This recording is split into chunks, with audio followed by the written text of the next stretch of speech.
Coming up on Grady Newsource, we're live on the scene where students at the University of Georgia have come together in memoriam of 2 young lives lost in the past week.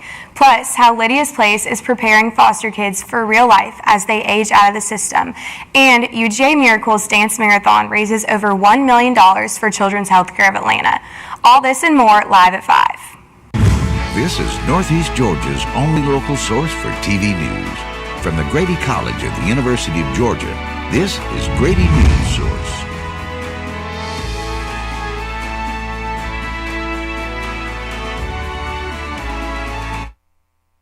Good evening and welcome to Grady Newsource. I'm Jessica Moore. It's been a devastating past few days for the University of Georgia as the school continues to mourn the loss of 2 young lives. We have team coverage of the story. Grady Newsource reporter Emily Wisnowski is on the scene at a vigil being held, while Abigail Watts has the latest on the investigation and security measures. But first, Emily joins us now live from the Memorial and Tate Center. Emily, tell us about the event. Hey Jessica, it has been a devastating past few days for the University of Georgia and the Athens community. However, what we saw here today at Tate Plaza was nothing but special. Kappa Sigma and Alpha Chi Omega hosted a joint vigil for Wyatt Banks and Laken Riley here at 3. I'm talking every inch of this plaza was filled, just showing how much this community has come together in a time of need. I spoke with a student after the vigil who said that what we saw here today should provide everyone who's been affected with a glimmer of hope. What we've seen after the 2 tragic events and kind of like your thoughts on that. Oh yeah, so it was really just like the atmosphere on campus was pretty heavy. Like you could tell everybody was kind of buddy system, going around places together. I mean, for like the weekend before spring break, I feel like most of the times people do stuff, but everyone kind of just took it for like a weekend to keep in mind what had happened in the past week. The 2 deaths that occurred within 24 hours was just not something anybody was expecting or could have expected. But one like silver lining that did come out of this was just the sense of community. Just like being here, it's the middle of a Monday school day during midterms week, and the amount of people that showed up was crazy. Like I was gonna go to class and I decided no, I'll be here. So that's like the one, I guess, positive thing that came out of such a bad event. Hey Jessica, it has been a difficult past few days here at UGA and in this Athens community. But despite everything that has happened, the community coming together has truly been something special. Both Kappa Sigma and Alpha Chi Omega hosted a joint vigil for Wyatt Banks and Laken Riley here today at 3 at Tate Plaza. And when I tell you, every inch of this area was filled with people mourning the loss of these 2 wonderful students. I spoke with a student earlier at the vigil who said that what we saw here should provide everyone with one important thing, and that is hope. Emily, following the death of Laken Riley, the UGA and Athens community is looking for ways to improve security on campus. Grady Newsource reporter Abigail Watts tells us about the Blue Light petition that has collected over 25,000 signatures. Placed flowers to honor 22-year-old Laken Riley, who was killed here last Thursday. Riley was a 22-year-old enrolled in the Augusta University College of Nursing at Athens and previously went to UGA.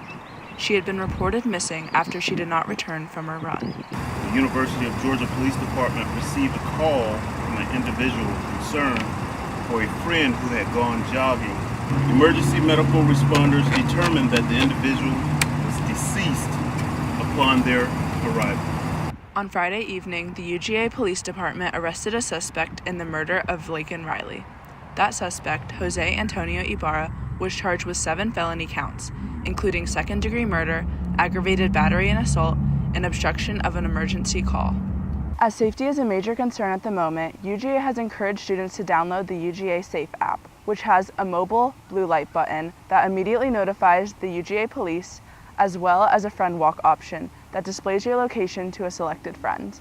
Many UGA students are calling for more safety measures to be put in place, including physical blue light installations. UGA student Lexi Goldman says UGA doesn't have a blue light system, while most other public colleges do. When I toured South Carolina, I toured Indiana and other schools, and they all very much emphasize the importance of those systems across their campus for safety reasons.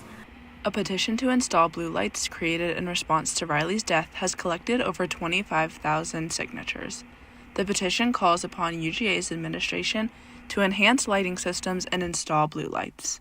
Even if you press it and you're not able to speak for some reason, if you are pressing it, that system's going off and the police know that there is an alert at that exact location. As the community mourns the loss of Laken Riley, it is also striving to create a safer environment for all who call UGA and Athens home. Abigail Watts for Grady Newsource. Following the charges on Jose Antonio Ibarra, his brother Diego Ibarra was arrested last night by federal officers for possessing a fake green card and is currently being held in state custody, potentially facing a maximum of 10 years in prison. He's been arrested 3 times before by the Athens-Clarke County Police Department for driving under the influence, driving without a license, and shoplifting, according to the U.S. Attorney's Office. Athens legend Michael Thurman came to promote his new book at Athens-Clarke County Library yesterday, where Grady Newsource reporter Lucy Birch found out why this book is reshaping Georgia's history. Thurman thought he was just visiting the founder of Georgia's grave one day to relearn history, but a single sentence stood out that would change the course of Georgia's past. The one that drew my attention was an 8-word chisel in the marble that said he was a friend of the oppressed Negro. After reading those words, Thurman felt compelled to figure out the true story. James Oglethorpe, father of Georgia, the founder's journey from slave trader to abolitionist, follows the arc of James Oglethorpe's journey from being the deputy governor of a principal slave trading firm in the early 1800s to become one of the first white men in North America to oppose chattel slavery. While doing his research, Thurman found out the real reason as to why Oglethorpe was against slavery. We had originally been taught that it was because he didn't want the races intermingling, but in reality it was because Oglethorpe was friends with them and because he believed it was inhumane and unjust. Thurman pondered this question for the next 27 years during his time as Georgia Commissioner of Labor and now CEO of DeKalb County, until he eventually started writing. Hundreds came out to the Athens-Clarke County Library to hear about Thurman's findings. Catherine Birch and her son found Thurman enlightening. About James Oglethorpe, but I don't think they taught any of this really other cool stuff. After his speech, people gathered around for a book signing and to reflect on their new knowledge. I've raised more questions than I've answered, but I hope that this will continue. For Grady Newsource, I'm Lucy Birch. Some AT&T users woke up with no service this past Thursday. Grady Newsource reporter Anna Ruth Riggins has more on what the problem was and what users can expect in the future. You wake up on Thursday morning with no cellular service? AT&T had an outage that started early Thursday morning and left many people without service for hours. AT&T CEO John Stankey said in a media release that their initial review of the cause of Thursday's outage indicates it was due to the application and execution of an incorrect process used while working to expand their network. Service was restored around 1 p.m. Eastern Time. This outage raised concern among Athens civilians and had them wondering why their phones had no service, bringing them to places like You Break, I Fix. We did have an individual come into the store recently just asking about the AT&T outage itself, and we told them what we knew. Some AT&T users are still facing troubles with their devices. A UGA student complained that his navigation app hasn't been working since the outage. Sometimes it works, sometimes it doesn't, but I never had issues before. AT&T announced last night that they will give a $5 credit to customers affected within the next 2 billing cycles. It's nice to giving money back to customers, but at the same time, not having cellular connection for an entire day and having your maps messed up is worth a little bit more than $5 in my opinion. For Grady Newsource, I'm Anna Ruth Riggins. Coming up after the break, we'll take a look at how a local nonprofit is helping solve housing insecurity among young adults. School, I hung with the wrong crowd and I never graduated. I helped Santiago in many different ways, like all fathers do, because he always wanted to go to college. I felt a little embarrassed to come back to school, but eventually, once I came here, I knew that it's for a bigger goal. He was very dedicated, hardworking. He connected with his teachers. He connected with other students. That was one of the key reasons why he was able to keep forging ahead. It was amazing to see him graduate. This was one thing that meant so much to him, and of course, it meant so much to us too. With the help of my father and having my son, that was all the motivation that I needed. That support is everything.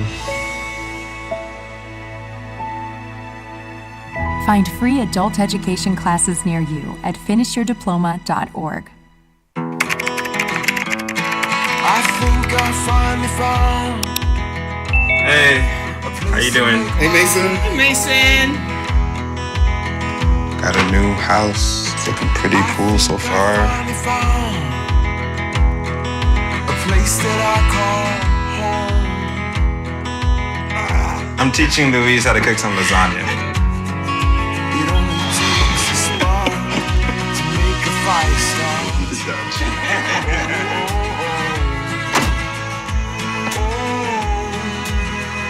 Thank you. Study, please.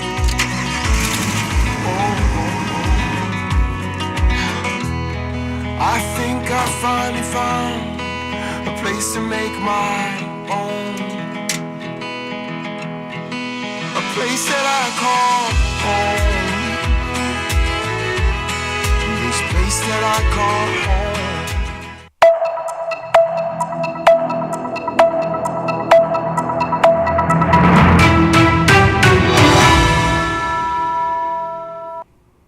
Homelessness can happen to anyone for a number of reasons, and foster care children entering adulthood can be particularly vulnerable.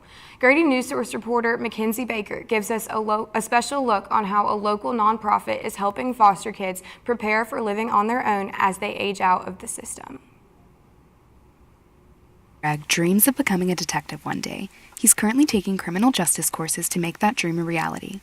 Lydia's Place, an organization Greg is a member of, is also helping him reach his goal. If it wasn't for this program, I don't know where I would be, because I realized growing up, in college now, it's really an impossible task, especially nowadays with how expensive everything is. Lydia's Place provides care for young adults who have experienced foster care or housing insecurity. Approximately 700 children age out of foster care every year in the state of Georgia, according to Lydia's Place. Across the nation, the number of age outs is almost 40 times that amount. When foster kids age out, some of them have nowhere to go.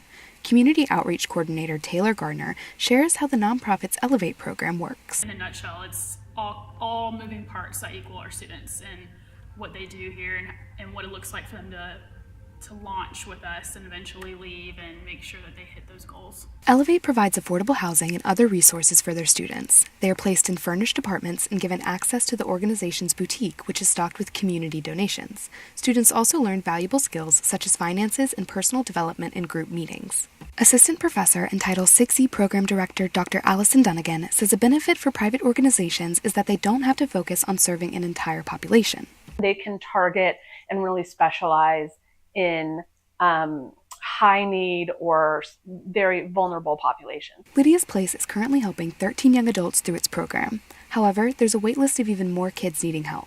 The nonprofit recently received a grant from the Athens area Habitat for Humanity, which will help them support 30 more students. The nonprofit hopes this upcoming expansion will help with some of these capacity issues. If it wasn't for this place, I don't know. I would either had to drop out or I don't know what I'd be doing right now. For Grady Newsource,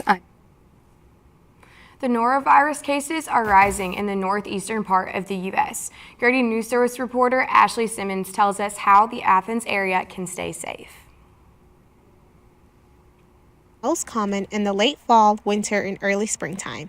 As we approach warmer weather, there could be an increase in cases. So the reason why the stomach bug goes around so bad in the early spring is because it's warmer outside. Everything's heating up. Germs spread more easily in warmth. Some of the most common symptoms of the norovirus include stomach pains, nausea, vomiting, and even diarrhea. These symptoms usually occur 12 to 48 hours after exposure. The norovirus, also known as the stomach flu, is currently spreading in the northeast parts of our country. It's important here in the Athens area that we take proper precautions to avoid the spread just in case it comes down south. The best way to keep from spreading germs obviously would be, like with anything, washing your hands often after touching anything or anyone that could be contaminated. Taking vitamins, immune booster vitamins, would help keep your immune system up. According to the CDC, there are 19 to 21 million illnesses in the U.S. due to the norovirus each year, most commonly in the months of November until April. School-aged children and those staying in a college dorm are the places where the virus usually spreads. Honestly, when I get in a situation where my stomach does feel a little bit hurt, I end up going to the doctor here at the school and whatnot, things like that. So yeah. The University of Georgia's Health Center is open Monday through Friday for students to visit if you find yourself sick with any of the norovirus symptoms. For Grady Newsource, I'm Ashley Simmons. Athens restaurant Homemade is closing permanently after more than a decade on Baxter Street. Grady Newsource reporter Jack Shields brings us more about the restaurant's journey. It's really heartbreaking, when you feel like you're doing as much as you can, but you can't pay your bills. It's a really, really defeating feeling. And Mimi Momus decided to close Homemade on February 16th. She said in a Facebook post that an ongoing Athens-Clarke County sewer construction project in front of her restaurant affected sales in an unexpected and dramatic way. The Athens-Clarke County Unified Government says the project will replace an interceptor that is significantly undersized for the current wastewater flow in the sewage system. Momus originally launched Homemade as a catering company run from her home that provided supplemental income as she struggled to pay her bills. The early days involved keeping a refrigerator on her front porch and using terracotta pots to serve food. I don't like money. I don't care about money. I just want to be able to pay my bills. Truly. Like many other small businesses, Homemade was hit hard by the COVID-19 pandemic in 2020. Momus made the decision not to reopen and risk her former employees losing unemployment checks. Roll check next to the name of every person that I offered the job back to would relieve me of liability for that pile of money, but it sure would mess this person's. Despite her best efforts, Homemade never made a full recovery. Momus is now $161,000 in debt after being completely debt-free in 2019. Still, she doesn't see Homemade's death as a failure. Saying, listen, boo, can you stop? Because there's better stuff. We want to get to the. We've been watching this for a long time, and this is. We're sick of this story. Let's go do something else. Momus says she doesn't know what's next, but she's excited for the next chapter of her life. I'm Jack Shields, Grady Newsource. Coming up in sports, we'll learn all about the changes happening within UGA's football coaching staff, a new world record holder for the indoor 400 meter, and the strong start that UGA's softball team is having this season. And 50s. Why should saving for retirement be any different? I mean, they go back to college, learn new instruments, start skateboarding. Okay, maybe that one's not for everybody, but saving for retirement is. With aceyourretirement.org, you can get on track with your retirement savings no matter your age. Just have a 3-minute chat with Avo, the friendly digital retirement coach from AARP. You'll get personalized recommendations based on your input that are easy to understand and work with your lifestyle. It's quick, easy, and free. Plus, it's sponsored by AARP, so you know they got your back. Gnarly move, Dad. Thanks, sweetie. So wherever you are in your retirement savings journey, head to aceyourretirement.org and start chatting with Avo today. That's aceyourretirement.org.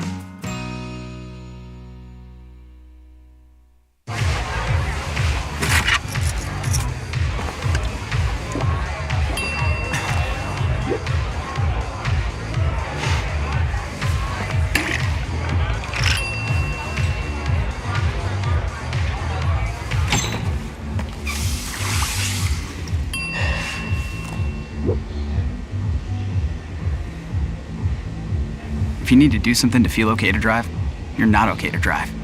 Don't drive buzzed. My Shiro doesn't always wear a cape, but she always has time for a hug, a smile, for going the extra mile. My Shiro stretches every dollar, puts in long hours, puts others first. But now it's your time, Mom. When you're ready to retire, we want you to be able to enjoy it. It's time to start saving now. A free 3-minute online chat can give you the personalized tips you need to start boosting your retirement savings today. Visit aceyourretirement.org. Hello, I'm Presley Owen. Many changes are happening around North Georgia with football coaches. Reports recently came out that Bulldogs will be receiving a coach, Josh Crawford from Georgia Tech. Crawford will be filling the position of running backs coach after Del McGee vacated that position to take a job as head coach of Georgia State. Just this past Saturday, Georgia's Christopher Williams set the new record for indoor 400 meter. Running a 4.49, Williams beat the previous record set in 2018 by Michael Norman by 0.3 of a second. This weekend, the University of Georgia's softball team returned home to host the 21st annual Georgia Classic. They fared well in this 9-game tournament, with wins against Radford and Dartmouth and splitting with Virginia Tech. They are currently ranked number 3 in the SEC with a 12-1 record for this season. This Wednesday, the ladies will face Clemson here in Jack Turner Stadium. That's all for your sports today. I'm Grady Newsource reporter Presley Owen. Stick around with us after the break for a look at this week's weather forecast.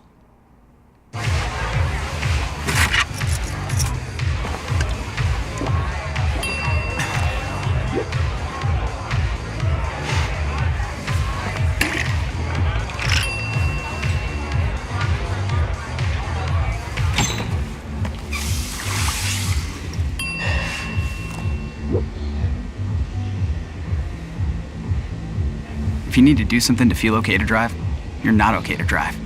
Don't drive buzzed. You're home before sunrise, on top of the house, the kids, and our future. The smell of your cooking is our alarm clock. My Shiro's day is never done. So let's start saving a little more now so we can feel prepared for retirement. A free 3-minute online chat can give us the personalized tips we need so we can live our lives to the fullest. Visit aceyourretirement.org. Julie was always a voracious reader. She'd carry 2 novels on an airplane because she'd read one on a 3-4 hour ride. And at some point, I began to notice that she would read a page and couldn't remember what she had just read, and she'd have to go back and read it again. I don't remember much these days after I read, but less does for me, and I love it.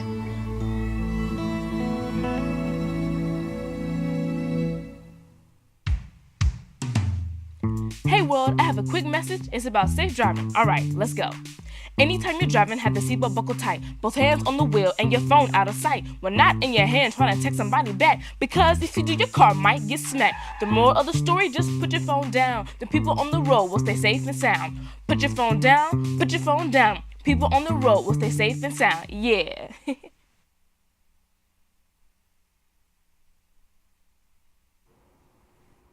Hey everybody, happy Monday to you. I'm Grady Newsource weather anchor Karina Murray giving you your weather update for today. Today is the best day this week with lots of sunny skies, so we hope that you could get out there and enjoy some of that weather. Now through this evening for Monday through 70s to the low 50s, we're expecting that temperature to drop down. And if you like to garden or planning on gardening, today is a good day for you to start putting some of those crops down. But don't just take it from me. Here's what UGA's Professor of Horticulture, Timothy Coulon, has to say.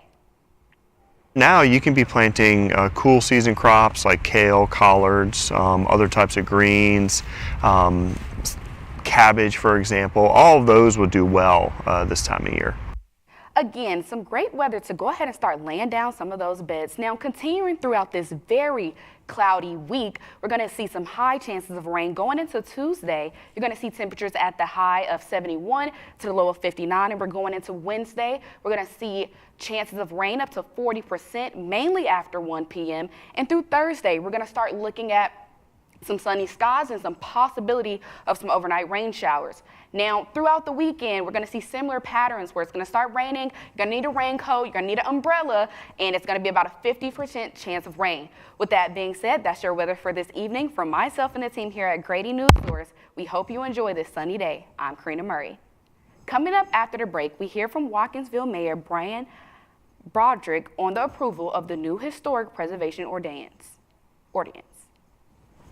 Last week, Brandon met a girl on a dating app. One day after work, he finally found the courage to ask her out. No answer. He started to panic. Was he being too pushy? Maybe it was too Sorry I didn't respond. I was driving. I would love to go on a date. How does tonight sound? Brandon tried to play it cool, but inside he knew a girl so smart, so responsible, she must be a keeper. You know, a lot of people say when you're going somewhere, you don't want to look back. But I beg to differ. For her to see her father celebrate his graduation, that's the best feeling in the world. I can't lie and say it was easy. But sometimes you just have to stop everything and take it in. I looked at everything in a different light. I realized it started with me going back and getting my high school diploma. Jordan knows he shouldn't eat this entire bowl of nachos, but tonight he's earned that right because a few hours ago in the middle of happy hour, he recognized a sign. Not from the gods or a bolt of lightning, but from a double heart, a kissy face, and a fourth ha in ha ha ha. That's when Jordan knew he was buzzed. So when it was time to go, he got a ride home instead of driving. Be a legend like Jordan. Recognize your buzzed warning signs and get a ride home. Buzz driving is drunk driving. There is a road laid out for me. First night here, but Amy seems cool. Leading down to the river. I am blind, but I need not see. What do you think? I know this road is there for me. If I'm really free, take me down to the river and walk. The Watkinsville City Council meeting on February 21st approved the proposal for a new historic preservation ordinance. Grady Newsource reporter Taft Gant tells us how this approval is just the framework for carrying out the ordinance. One of the busier council meetings you'll see at the Watkinsville City Hall, but Mayor Brian Broderick believes that shows the importance of the historic preservation ordinance to the city. There's still a long way to go before we have an ordinance in place that's truly active and enforceable in Watkinsville, but this was a really important first step. A step that creates a framework for the mayor to appoint a commission to carry out the ordinance. We've passed this framework ordinance, and that makes it pretty plain. We need to activate a historic preservation commission. So that commission will be really important once it's named, because it'll be the force that sort of guides this through and helps us make those decisions. Longtime Watkinsville residents are excited for this step in keeping the history of their town. You know, I've lived here for my whole life basically, and I don't like to see a lot of development. And it'll completely change the feel of Watkinsville if all of our old homes are destroyed. In Watkinsville, we're blessed with a lot of historic homes, but we don't have enough of them to afford to lose a few every year. Broderick will now appoint a group of local citizens to serve on the Historic Preservation Commission to oversee any work done to historic homes in Watkinsville. For Grady Newsource, I'm Taft Gant. And that's all we have for you tonight. I'm Jessica Moore with Grady Newsource. Thanks for tuning in, and good night.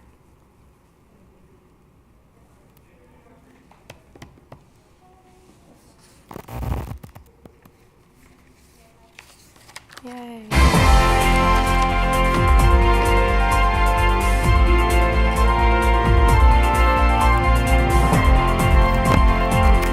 In high school, I hung with the wrong crowd and I never graduated. I helped Santiago in many different ways, like all fathers do, because he always wanted to go to college. I felt a little embarrassed to come back to school, but eventually, once I came here, I knew that it's for a bigger goal. He was very dedicated, hardworking. He connected with his teachers. He connected with other students. That was one of the key reasons why he was able to keep forging ahead. It was amazing to see him graduate. This was one thing that meant so much to him, and of course, it meant so much to us too. With the help of my father and having my son, that was all the motivation that I needed. That support is everything. Find free adult education classes near you at finishyourdiploma.org. I think I finally found. Hey, what's How you doing? Hey, Mason. Hey, Mason. Got a new house. It's looking pretty cool so far.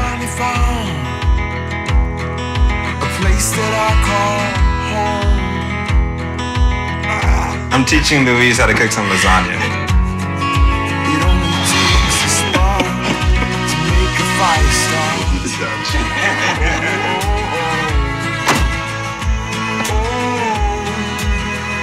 Thank you. Study, please.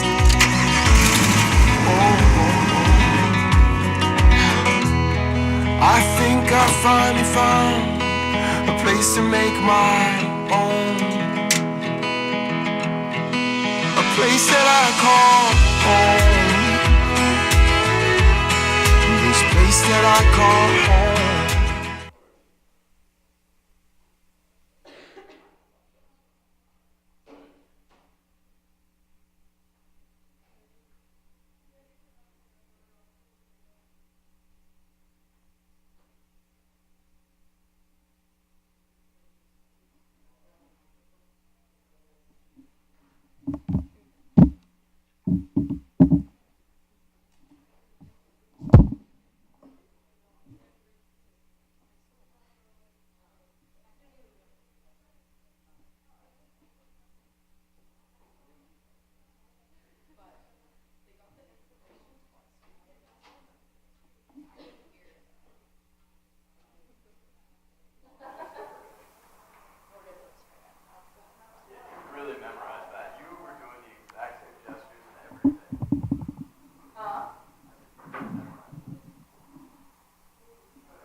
She was cueing you for your tag. She was cueing you for your tag.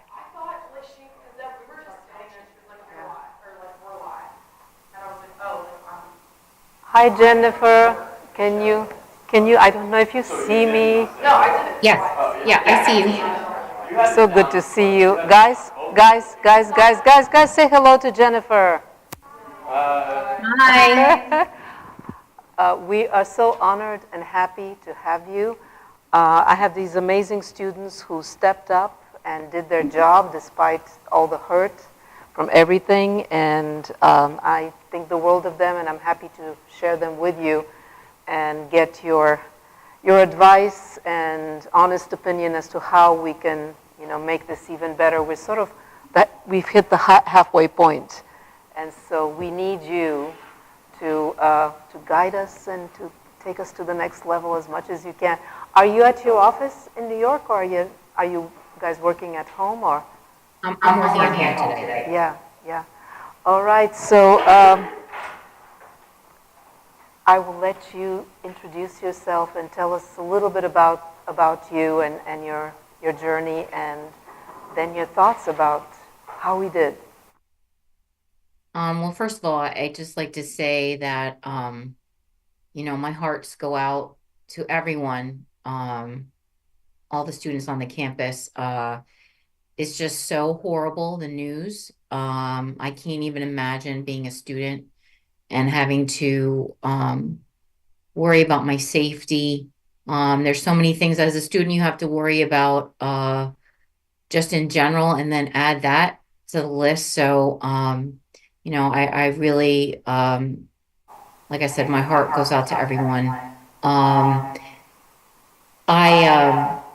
So I've been with CNN for 32 years. I started in Atlanta, and I moved to New Jersey after about 16 years. Well, excuse me, I moved back. I'm originally from New Jersey, and I came back home to work in the New York bureau in 2007, so 2007. And I have been with a unit called Special Projects. Let's see, my daughter's 22 and I was pregnant with her. So about 22 years.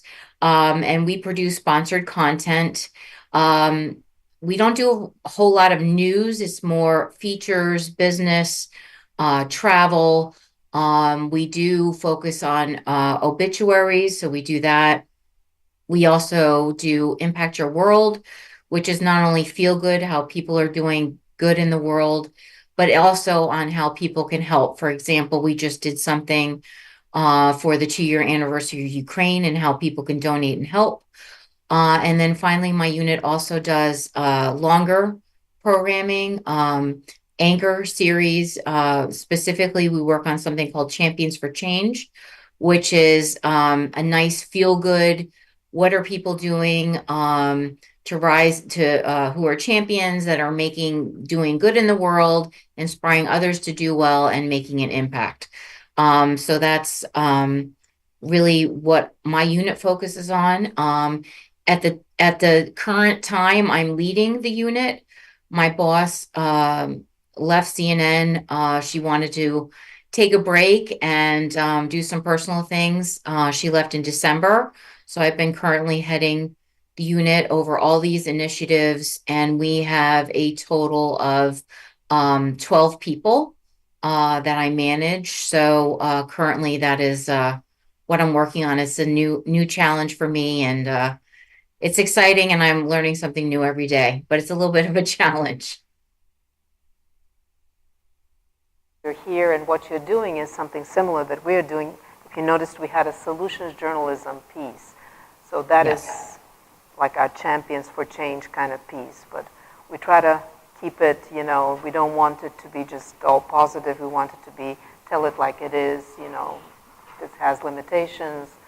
And so that's what Lydia's place was. And so we're doing, as I've mentioned to you, a little bit of also solutions journalism, like you mentioned. So your thoughts? Well, I would have to say that was my favorite piece.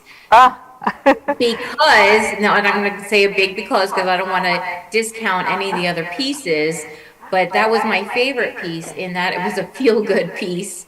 And the news has been so, quite honestly, it's been depressing, and it's depressing every day turning it on. It's with politics and with death and destruction. So anytime there is something uplifting, I think myself and so much of the audience tends to lean in to those. So that is why that one was favorite. Plus, they're doing amazing work, and it's so close to the things that I work on every day. So I was a little biased towards that one, and I like that one a lot. And so, how did we do? I know you've got your notes, and last time I do, yeah. you know me well. You were so good. So I'd just like to say, and I know this was so incredibly difficult for everyone today, what I would have really liked in the A block, it kind of threw me off to go to the author and then the AT&T story. So what I would have loved is if the whole block could have been dedicated to what is going on, not only at UGA, but there's been other horrible accounts of students getting murdered around the country. You had the one, I have it written down because I had to remember, at the University of Colorado. Then you had the one at, what is it, Kentucky? I can't even say it, Campbellsville University. So what is interesting to me is that why all of a sudden there seems to be all this horrible violence on school campuses. So I absolutely think the vigil, and we carried that, and CNN was there. Ryan Young was there. Absolutely leading the A block with that. I was a little confused. I don't know. It seemed like it repeated at the end with Emily, and I wasn't really sure what happened there. But the visuals were good. She was very emotional, and so I really liked. I thought that was perfect to lead off. I absolutely loved the package about the blue light stations. So relevant and so crucial. Like, I cannot believe that UGA does not have that. I know that when both my son and my daughter were applying for colleges, and really my daughter, I asked during every tour what their safety system was, and they all had blue light systems. So that's something as a parent I was totally zoned into. So I thought that was so smart to do a piece on that. I loved the student that was talking. She was talking about the silver lining, the sense of community, and in the background you saw it. I mean, she didn't even have to say it, but you saw the people hugging, providing support. I just thought that was such a smart angle. And I really hope that the campus gets gets that safety system. So I think the rest of the A block, I would have loved to, I don't know, and of course it's access, and I don't know about timing, to learn more about the student that was killed, to learn more about why perhaps there's all of a sudden this escalating violence around campuses. And it's so horrible and tragic. Everyone is so young. And then something that was discussed at CNN today, and also that had me thinking, is they talk about the suspect. And the suspect was an immigrant from Venezuela. And I know there was big talk about, well, then that leads into the political aspect with immigration, and immigrants should be allowed in the country because they're violent, which is ridiculous because anyone can be violent. It doesn't matter if they're immigrants or not, but it's a good conversation starter. So maybe that could have led to a piece about immigration or something like that. I just feel like that A block, especially because you guys are at UGA, it could have really taken off and led the whole section on different facets of this tragic story. So that was my first, and even, you know what, I had just all of a sudden thought of something else. Maybe a piece on mental health. Like, what is UGA doing to help the students for mental health? Are they opening up centers? Are they having more counselors available? I mean, I think that's so important too during this. So I really think the A block could have been devoted to this horrible, tragic story, and with offshoots from that event. I don't know if anyone has any comments or. Yeah, David, our producer, will. Hey, can you hear me? I can. I'm David, producer today. His first time producing. Yeah. Oh, yeah. Well, great. Congratulations. Yeah, thank you. No, we had through. So a little bit about what you said about the A block being devoted to that. I know one of the things that we really wanted to do today was to get a political science expert from the university to come on and do an interview with our anchor. But unfortunately didn't have time for that, and I think Jessica had reached out to a couple of people over the time. And I think in general how we do our A block normally is we're pretty set on like having that 10-minute threshold and then going to break. But I completely understand that that probably should have been the right thing to do is dedicate that whole A block to just that story and what was going around the campus. But I appreciate all the feedback. Yeah, I mean, I get it.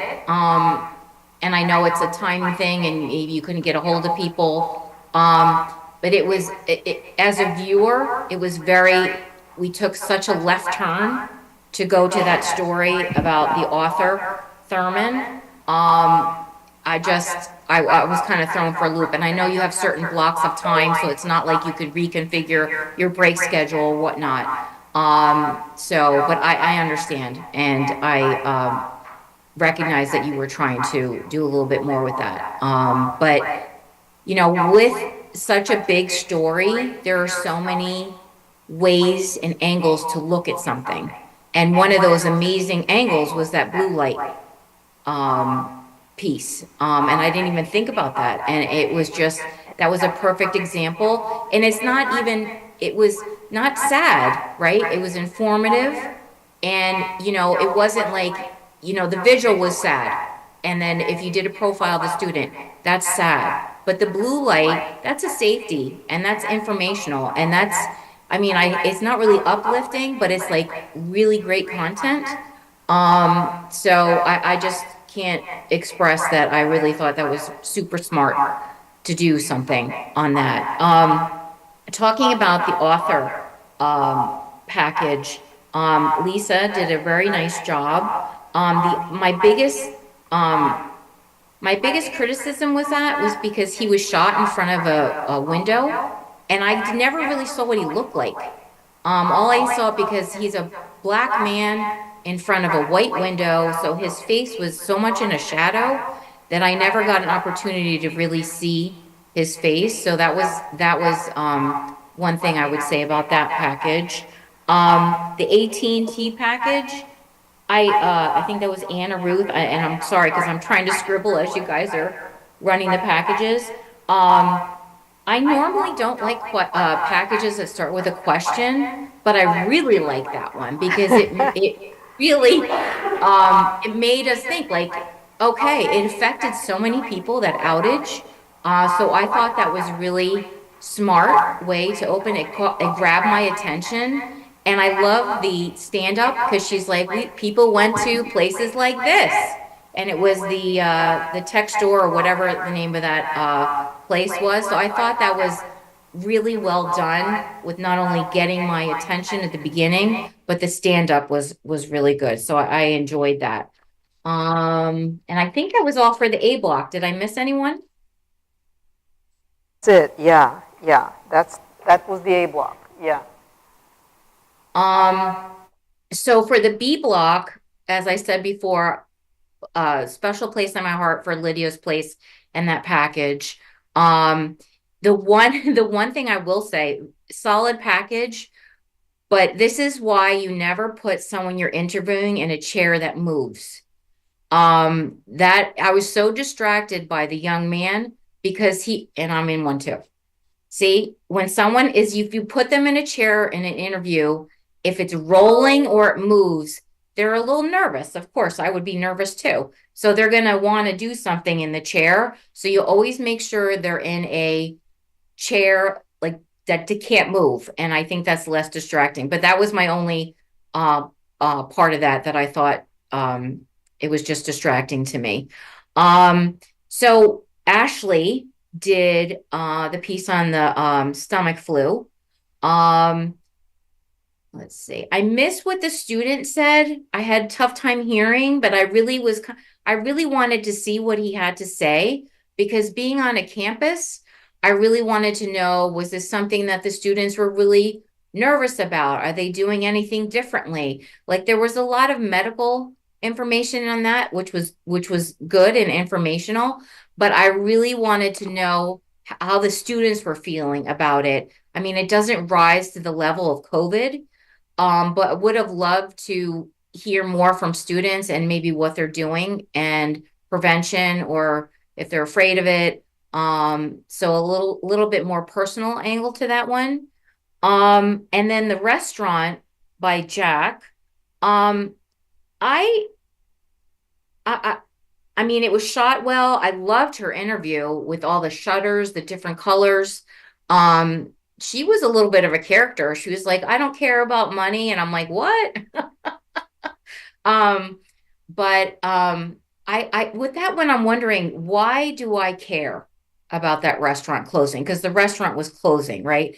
But I don't know if that's like a staple in the community. Like, I didn't get a sense of why I should care.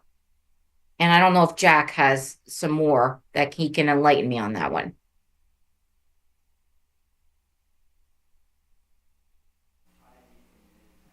Off for packages, because there's so much good stuff in that interview, which was over an hour long, that I didn't get to share in that short package. But I think I was trying to sell the character, and I guess I could have done a better job with that. But I thought exactly what you did. Like, this is a character that's interesting and kind of brings life to, I guess, our B block. But No, she did. And it's just the stuff she said, I was like, she was a little out there in a good way. But I wanted to care more about the restaurant closing, and I wanted to understand why it perhaps is such a detriment that what the closing will do to the community. Like I would have loved to have heard from customers who frequented there, maybe people who work there. Like I wanted to care more, really, is what it's all about. Yeah, that makes sense. I don't know. It's something I could develop and get more sources for, but I don't know. We'll see. But definitely a great character. Um, all right, and so the C block was sports. Presley, I think Presley was a little nervous because she was rushing through, but she did an awesome job. I would just say, just maybe slow it down a little bit. I feel like she was like, let me do this block, let me get it done. And then when she was done, she was like, I made it through. But she looked great on camera. She was clear and concise, and had a good tone. Um, then with weather, Corinna, I hope I'm saying that properly. Um, I actually thought it was so smart to have you talking about gardening. It's a great time, a great the temperature is great for planting. And then you went to this SOT talking about what you should plant, and I thought that was great. I love that. Smart. The one thing I would say is that you I thought the block was over because you signed out, you did a sig out, but then you threw to break with a tease. So I don't think you need, I felt like you were done and then you continued. So I would either probably sig out and go to break or no sig out and say, and coming up. But I thought, and you had very good energy. And I really liked, actually, I really liked what you were wearing too for weather. It just, and it went with the gardening and everything else. So I really liked that segment. That was very good. I don't know if Corinna had anything. Am I saying that properly? Yes, it's Karina. Thank you so much. And yes, I thought about the garden. I thought about the dress too. So I'm like really happy that you noticed that. But at the end, I just wasn't, I didn't see that last part until I was there. So I had practiced and practiced so much. So when I saw it, I was like, oh, so I had to like rush and say it, but I didn't see it at first. Okay, and yeah, I figured, but yeah, because I thought, oh, we're done, and then you continued. So, but totally get it. And then the E block was Watkinsville, the ordinance in Watkinsville. No, that wasn't the ordinance, that was something else. And Taft did that one. I think for a story that's a kicker or that is ending the newscast, I feel like it needs to be something that the subject is a little bit more upbeat and fun. Stories about kids and babies. I mean, you're not always going to have that. Pets, anything like that to kind of bring a smile to someone's face after, especially the A block with such tragic news. It's nice to always end with the viewer being happy and smiling. So I like that story. I feel like we needed something that was a little bit more upbeat. And Taft, your delivery was very it was kind of flat. I think you just need to kind of ramp it up and get like I feel like you had to get a little bit more excited about your story, and that also would have helped. But overall, I really think you guys did an awesome job. I recognize, I mean, I've been in the business for very long. So it's not going to be what you produce is not going to look like CNN in a day. I get it. I was a student too. But I think you all have a bright future, and I really think you all did an awesome job, especially considering what you're all going through in this tragic time. Yeah, I think you should give yourselves an applause. This wasn't easy, and we really appreciate all points very well taken, and we so appreciate everything, and we learned a lot. I was taking notes so that we can incorporate. God forbid we have another event like this, but you're absolutely right. Guys, do you have any questions? Anything for Jennifer?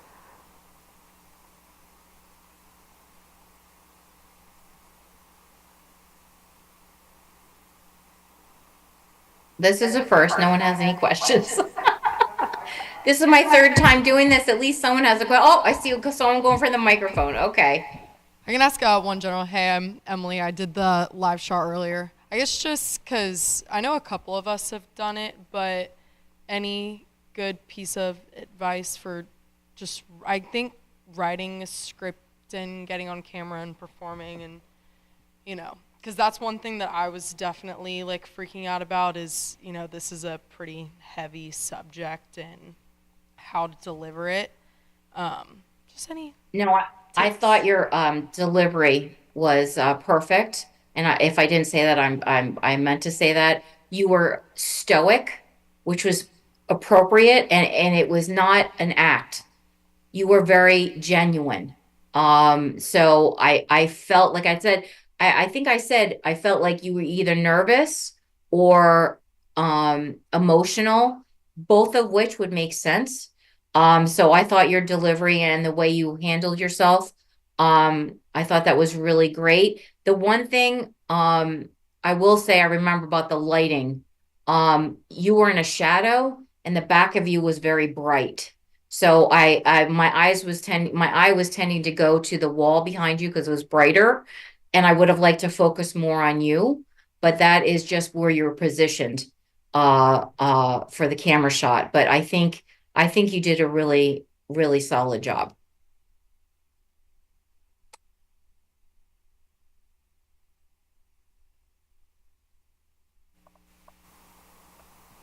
This one. And this is just more general. Can you hear me? I can. I can't see you, but I can hear you. That's fine. This is a more general question. I just wanted to know, what does your day-to-day look like? So working at CNN in New York, like, could you tell us a little bit more about that? So my day-to-day is very different because I'm not in the newsroom. Typically, and also I'm a manager. But typically it's putting on a lot of fires with my employees. I do a lot of pitches come to me and I approve pitches for certain series. I look at scripts. I approve packages when they're in edit and then they come to me before they are pushed out. And it's brainstorming ideas. And of course, all in that, we are keeping up with the news. Like I attend there's a 9 o'clock editorial call every day that I listen to make sure there's nothing. While we don't cover the news, there could be these avenues that we could take that are relevant to the news, right? So if there's something about like immigration, they were talking about immigration with this suspect. Maybe there's something we can do about how to help immigrants, and that would be something with Impact Your World. So always looking at different avenues to, like kind of what I said on your A block is to kind of take one story and have different angles to it, and see, because it's going to touch many people and there's going to be multiple layers. So that's something that I do. But typically my producers are really honing in on pitches. They're calling because even though they're producers, in my unit, they're the ones going in the field. So you may not see them. They're not reporters per se, in that they're not on camera, but they're doing the interviews. They are in the field with their photographers. They are coming back and writing the script. They are making sure everything that they use is legally appropriate and passes with standards. They are sitting with the editor and crafting the piece. So it's really from beginning to end. The only difference is you don't see them, because most of the pieces that we do are nat sound, so there's no reporter track on them. And in instances like, say, an obituary, our producers are writing those, but then they have talent track them.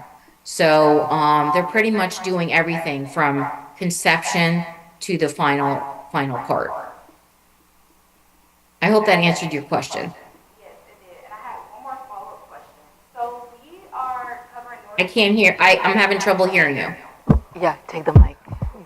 Okay, so one more follow-up question. We are covering Northeast Georgia.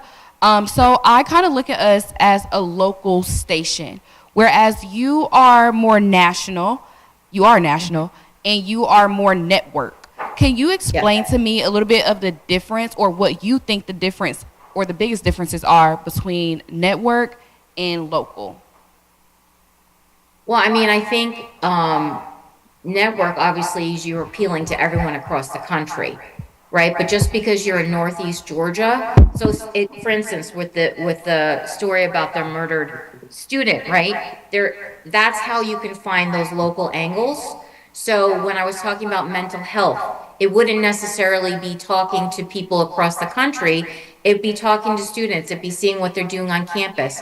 Like every story has a local angle, and you can find that local angle. It does not have to be national. I mean, just Lydia's Place, even though that's a local story, but that's one that's different. That one I can see being on Impact Your World. That one can be national. But some of the big news events, you have to, and I used to work in local news. I got my master's in Champaign, Illinois, and I worked at the local news station. And so you're finding these stories that are very broad, but obviously you have to make it appeal to your viewership, which is local, right? So it's finding with that flu story, the stomach flu. That's why I really wanted to hear more from students and see how it was affecting them. It didn't even have to be students. It could have been someone in the community. And we were hearing from that, I think she was a nurse or someone in a pharmacy, but I really would have liked to see how it's affecting the local community and hearing from those people. So in that instance, that makes that story more local and more relevant to the viewers that are watching. I hope that answered your question. It's about real people, yeah. We've talked a lot about character storytelling and how it humanizes the story, and yeah, I even work with... People want to relate, right? People want to watch people on the TV that are relatable to them. And to do that, it is finding the right character, and it's finding those local voices so they can say, hey, you know, I get it. Been there, done that, or, you know what, she's right. Like, that's what I'm going through. Yep. Thank you for making that point. And those are the hardest. Usually it's easier to get officials, right? But the real person, yeah. And so it takes more work, more knowing your community. And I get it, it's not easy, but boy, does it make a difference. And with Mackenzie, I had her pull that guy on the moving chair to start her story, and she listened to me. Thank you. Yeah, it was a great story, but starting with the person, yeah, you can't put a price on it. I mean, that's the thing. It's between the lead-in to the piece and then the first sentence. If you lose the viewer, the lead-in doesn't get you, and the first sentence doesn't get you in the package, they're going to change the channel. So you really got to hook. You got to hook the viewer with something that's going to relate to them and keep them interested, and go, wow, I really want to listen to that story. And that guy, I really liked him. I mean, like I said, it was just the chair that was moving, but I really liked what he had to say, and it made me empathize about what he was going through and Lydia's Place, what it was all about. Yeah, guys, one last question. All right, seems everybody's exhausted.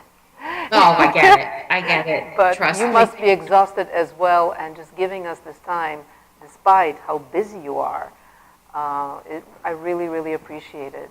And we learned a lot, I learned a lot. Thank you for reinforcing some things that I have also tried to tell them. It's good to hear them from other people as well. And so I can't thank you enough for doing this for us, and I hope you'll do it again in the fall. I do. I enjoy doing it, and I will say, and I said this last time too, is that my son is a reporter. He's 26 years old. He is very much in tune with starting out with a career in this. He started out in Utica, New York. He has since moved to Albany, and now in the spring he moved to Raleigh. So he moved to the 26th, or I think it's 24th or 25th, the CVS in Raleigh. So if anyone has any questions, feel free to reach out to me, and he would love to talk to any student that was really would like to get into this business.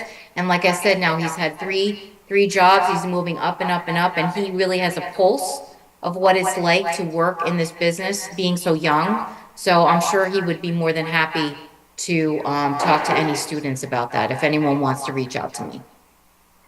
And they can reach out. I can put your Turner email. Is that the best way? Okay. I will put that in our Slack channel. Yeah. Okay. Thank you, Jennifer. Really All right. appreciate it. Thank you. Great advice. We really appreciate it. All right. Good Thank luck to you. Stay in the safe. new job. Everyone, Yeah. stay well. All right. Bye-bye. Bye, darling. Bye. Thank you. Thank you, guys. It was very well done, and